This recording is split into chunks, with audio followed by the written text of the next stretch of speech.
J'aimerais dédier l'histoire magnifique du jour pour Moshe Maurice ben Rahima Suzanne et Mireille Myriam bat Louise Aziza. C'est l'histoire de Samuel, un jeune étudiant en yeshiva, une école d'apprentissage du Talmud. Il a le mérite d'accompagner le Rosh Yeshiva, donc le directeur spirituel de l'école, dans ses tournées de récolte de fonds pour permettre justement à la yeshiva de fonctionner. Et il y a quelques rendez-vous où il patiente à l'extérieur pendant que le Rav est lui en entretien avec un donateur, mais il lui est arrivé plusieurs fois d'assister au rendez-vous. Et un jour, Akiva, un de ses amis, lui annonce une heureuse nouvelle. Il s'est fiancé. Seulement le problème, c'est que sa future femme et lui sont tous les deux orphelins. Akiva demande à Samuel vers qui pourrait se tourner pour obtenir un petit coup de pouce financier pour le mariage. Samuel saute sur l'occasion et s'engage à lui financer, il ne sait pas encore comment, la moitié des frais du mariage. Et voilà que, après tous les voyages qu'il a fait avec son Rosh Yeshiva, il se sent prêt à se lancer lui tout seul dans la récolte de fonds pour aider son ami. Il pense se rendre à Manhattan afin de rencontrer quelques personnes aisées qui pourraient l'aider. Il appelle son ami Yankel qui travaille dans le célèbre quartier d'affaires de New York et il lui dit « Yankel, regarde, je suis sur un projet de Achnasat Kala, ça veut dire aider une personne à se marier. J'essaye de récolter de l'argent pour un fiancé pauvre et orphelin. Est-ce que tu aurais quelques numéros de téléphone, quelques noms à me donner de personnes que je pourrais rencontrer pour récolter ?» Yankel lui dit « Bien sûr, viens à mon bureau, je vais t'aider. » Quelques jours plus tard, Samuel se rend à New York, il arrive vers 9h du matin et il essaye de trouver une place pour se garer à côté du bureau de Yankel. La circulation est infernale, les places sont très chères, il fait le tour de Manhattan et il essaye en même temps de joindre Yankel, peut-être qu'il pourrait lui donner quelques infos par téléphone. Yankel est injoignable également par téléphone et finalement, près d'une heure plus tard, il trouve enfin une place. Il arrive devant le bureau de Yankel, il s'excuse de venir à l'improviste, mais ça fait presque une heure qu'il essaye de le joindre et il n'arrive pas. Yankel, il a un petit sourire un petit peu embarrassé, il lui dit « Regarde Samuel, je suis désolé, j'ai une journée extrêmement chargée, j'ai pas du tout le temps pour autre chose que mes affaires.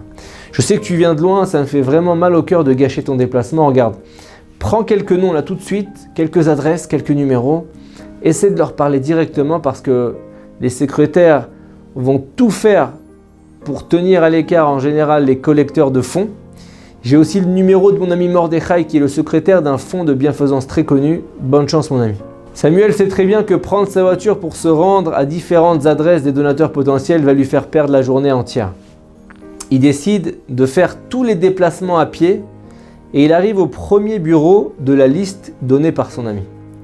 Il s'adresse à la secrétaire et dit « Bonjour madame, est-ce que je pourrais parler à monsieur Bloom ?» La secrétaire, elle est désolée, il est en réunion, revenez plus tard, je verrai ce que je peux faire. Et les deux autres visites n'ont donné aucun résultat. L'un était absent, le deuxième, il ne voulait pas recevoir des collecteurs de fonds. L'après-midi est déjà entamé, Samuel n'a rien récolté pour son ami. Les différents bureaux sont tous dans le même quartier, mais il y a quand même des distances de marche importantes entre tous. Samuel ne se décourage pas et il se rend au bureau suivant. La secrétaire lui dit de patienter quelques minutes, le temps que son patron puisse le recevoir. Il est assez impatient, il a passé une journée déjà difficile, mais il n'a pas d'autre choix que d'attendre. Il voit les minutes défiler, les minutes deviennent des quarts d'heure et Samuel sent que l'après-midi lui file complètement entre les doigts. Il appelle Mordechai, le secrétaire donc du responsable de fonds de charité que lui a donné son ami. Mordechai il écoute et il lui dit « Regarde, ça me paraît être une cause hyper importante, mais j'ai pas l'autorisation pour le moment de débloquer des fonds. Donne-moi quelques jours, j'essaierai de te mettre en contact avec quelqu'un. » Samuel est désespéré, il appelle Yankel, il lui dit « Regarde, il est déjà 4h30, les gens vont commencer à quitter les bureaux dans une demi-heure, j'ai pas récolté un centime, est-ce que tu penses à quelque chose ? Je pourrais passer la nuit ici si j'étais sûr de trouver quelqu'un demain matin et récolter au moins $180, je sais pas. » Yankel lui répond rapidement « Regarde, ne bouge pas, donne-moi 5 minutes, je vais voir ce que je peux faire. » 5 minutes plus tard, il le rappelle « Regarde Samuel, tiens-toi prêt. Je viens d'avoir un entretien avec Shami Cohen. Il quitte son bureau à 17h précises. Ne t'avise pas de prendre un taxi, la circulation est infernale à cette heure-ci. Juste cours maintenant. » Samuel note l'adresse, se sauve de la salle d'attente, il court parmi la foule des piétons. Il arrive à destination en 5 minutes essoufflé, il rentre dans l'immense building, se précipite vers les ascenseurs. L'agent de sécurité ne l'a même pas vu, il lui court, il lui demande même de s'arrêter. Personne n'est autorisé à rentrer ici sans autorisation. Samuel sort son téléphone, c'est le dernier espoir de la journée. Il appelle Yankel, Il lui explique son problème. 2 minutes plus tard, le garde reçoit un appel de Shami Cohen qui lui demande de bien vouloir laisser monter Samuel. Samuel arrive à l'étage, il est conduit dans le bureau de Shami Cohen qui lui demande « Alors qu'est-ce que je peux faire pour vous ?» Samuel lui dit « Regarde, je suis là pour récolter des fonds pour un fiancé. Il est orphelin et sa fiancée est orpheline aussi.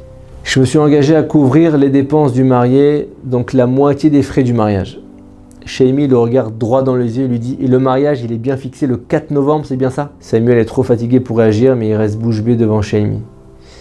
Il arrive juste à bégayer, mais comment vous savez? J'ai même pas dit à Yankel. Il lui dit, regarde, j'ai une coutume. À chaque fois que je marie l'un de mes enfants, je finance le mariage d'un orphelin qui a lieu le même jour. Je marie un de mes fils le 4 novembre. J'ai appelé toutes les associations d'Israël pour essayer de trouver quelqu'un qui se marie le même jour.